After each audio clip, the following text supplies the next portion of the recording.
तभी अचानक मैं जैसे ही पीछे मुड़ी थी कि हम दोनों एक दूसरे से ऐसे टकरा गए कि अब हमें कुछ समझ नहीं आया। हम एक दूसरे को वो करने लगे। मैं भूल गई वह कौन है और मेरी उम्र कितनी है। वह पहला टाइम था जब मैं किसी के साथ वो सब कर रही थी। मेरा नाम आशा है। मुझे एक शख्स से पहला प्यार इस तरह प्यार हो गया कि वह आज भी मेरे दिल में बसते हैं। एक दिन खाली बैठे मैंने फेसबुक पर एक अनजाने आदमी को फ्रेंड रिक्वेस्ट भेज दी जो दिखने में बहुत हैंडसम था। उस आदमी ने उसी रात फेसबुक पर मेरी भेजी फ्रेंड रिक्वेस्ट एक्सेप्ट कर ली और मैसेज किया, तुम्हें पता है कि तुम इस साड़ी में कितनी खूबसूरत लग रही हो। थैंक्स, मुझे भी तुम्हारी डीपी अच्छी लगी। इसी तरह हमने बातें करनी शुरू कर दी। मुझे पता था कि वह 39 साल का शादीशुदा आदमी है जो 2 बच्चों का बाप भी है। इन सब चीज़ों के बाद भी हमने अपनी बातें शुरू कर दी। इतना ही नहीं, हमने अपना नंबर भी एक दूसरे के साथ बदल लिया। देखते ही देखते हम एक दूसरे के करीब आ गए और एक दूसरे के सबसे अच्छा दोस्त बन गए। फेसबुक पर हम एक दूसरे के साथ बहुत ज़्यादा बातें करने लगे और सोशल मीडिया पर ज़्यादा से ज़्यादा समय बिताने लगे। दूसरी ओर उस आदमी को लगने लगा कि हमारे करीब आने से, इतनी बातें करने से वह अपनी बीवी से दूर जा रहा है। वह अपने बच्चों के साथ दूसरे स्टेट में रहती है। वह मुझसे बोलता था कि पता नहीं क्यों मैं सारा दिन तुम्हारे बारे में ही सोचता रहता हूँ। मुझे अफसोस है इस बात पर। मैं नेचर से काफ़ी शर्मीली थी। मेरे काफ़ी अच्छे दोस्त भी थे, लेकिन मयंक जैसा दोस्त होना काफ़ी स्पेशल था। मेरे लिए 1 महीने की चैटिंग के बाद हमने स्काइपिंग करना भी शुरू कर दिया। हम बातें कम और एक दूसरे को घंटों निहारा ज़्यादा करते थे। एक रात वह मेरे साथ वीडियो कॉल पर था। उसने बोला, ऐसे देखते देखते कहीं प्यार ना हो जाए। खैर, अब हम रोज़ ही वीडियो कॉल करने लग गए। हम इतने पास आ चुके थे कि अब हम एक रियल कपल की तरह बिहेव करने लगे थे। हम प्यार भरी बातें करते, एक दूसरे को चिढ़ाते और थोड़ी लड़ाइयाँ भी करते। कहने का मतलब था कि एक 18 साल की लड़की को 39 साल के आदमी से प्यार हो गया था। जिस तरह से प्यार की कोई उम्र नहीं होती, उसी तरह से हम दोनों को भी अपना रिश्ता बिल्कुल गलत नहीं लगा। हमें नहीं लगा कि हमने कुछ गलत काम किया है। इसी दौरान इसकी बीवी और बच्चे इससे मिलने आए, पर वह फिर भी मुझसे बातें किया करता था। यहाँ तक कि वह अपनी बीवी के सामने भी मेरे कॉल उठा लेता था। इसी दौरान इसकी बीवी उस पर शक करने लगी, क्योंकि अब वह पहले जैसा बिल्कुल भी नहीं रहा। एक रात की बात थी जब मयंक और उसकी बीवी दोनों बेड पर वो करने के लिए गए। तभी मयंक के फ़ोन पर मैंने मैसेज और अपनी फ़ोटो भेजी। इनकी वाइफ ने उठाकर फ़ोन जैसे ही खोला, मेरी फ़ोटो उन्हें दिखी। उसकी वाइफ ने कोई रिएक्शन नहीं दिया, बस मयंक को जोर का थप्पड़ मारा और रोने लगी। 3 दिनों के बाद वह घर छोड़कर चली गई। मुझे उसकी वाइफ के लिए काफ़ी बुरा लगा, इसलिए मैंने उससे कई दिनों तक बातचीत बंद कर दी। मुझे भी अपने किए पर पछतावा हो रहा था कि मेरी वजह से उसकी पत्नी उसे छोड़कर चली गई। उसकी पत्नी के जाने के बाद हम फिर से मिले और ना जाने कैसे हमें फिर से बहुत बातें होने लगी और एक दिन हमने लॉन्ग ड्राइव पर जाने का प्लान बनाया।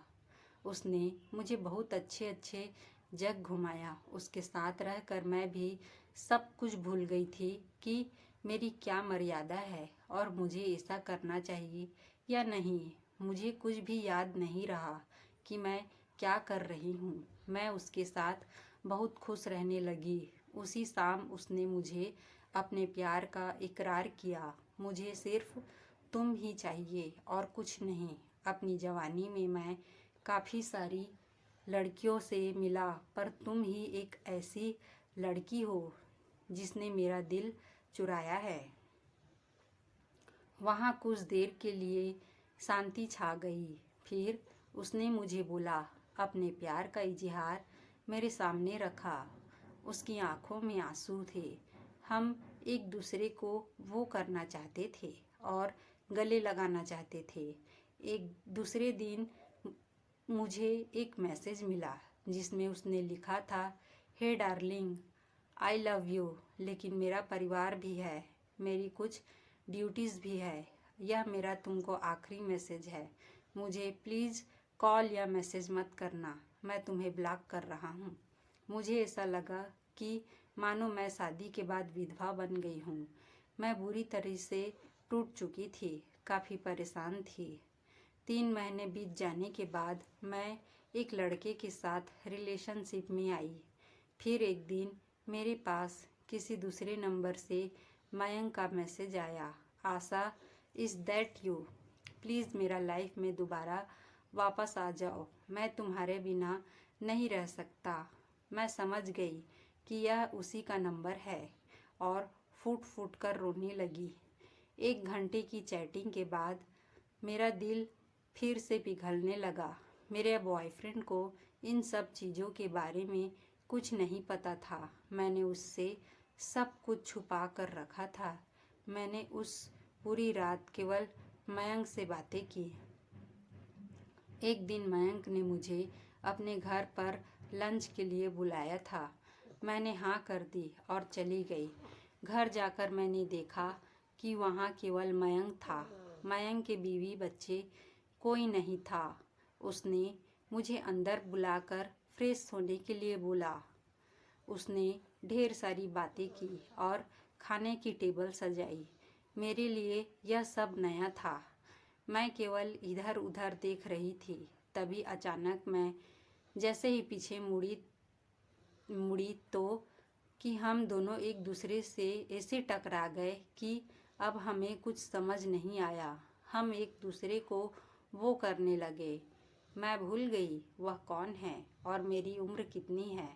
वह पहला टाइम था जब मैं किसी के साथ वो सब कर रही थी, वो भी ये जाने कि उसने पास आने से पहले कोई परहेज ही किया नहीं।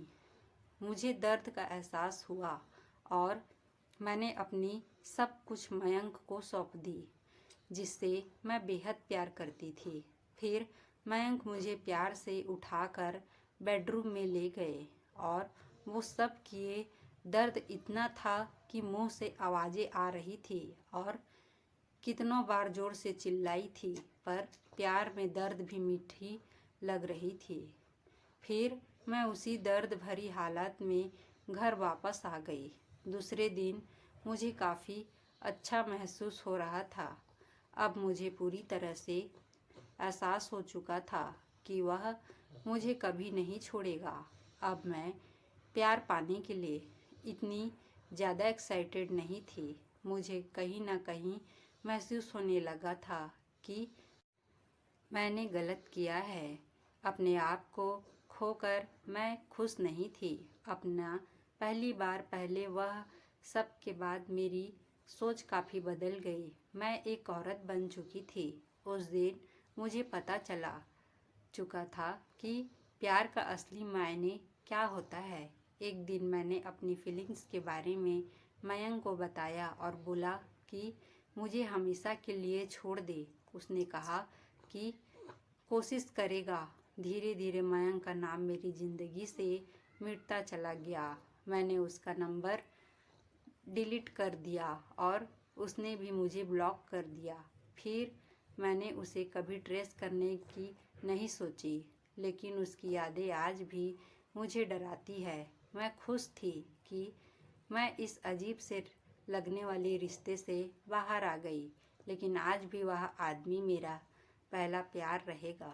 मैं भगवान से दुआ मांगती हूँ कि मुझे जब भी कोई दे तो वह एक दम मयंक जैसा हो।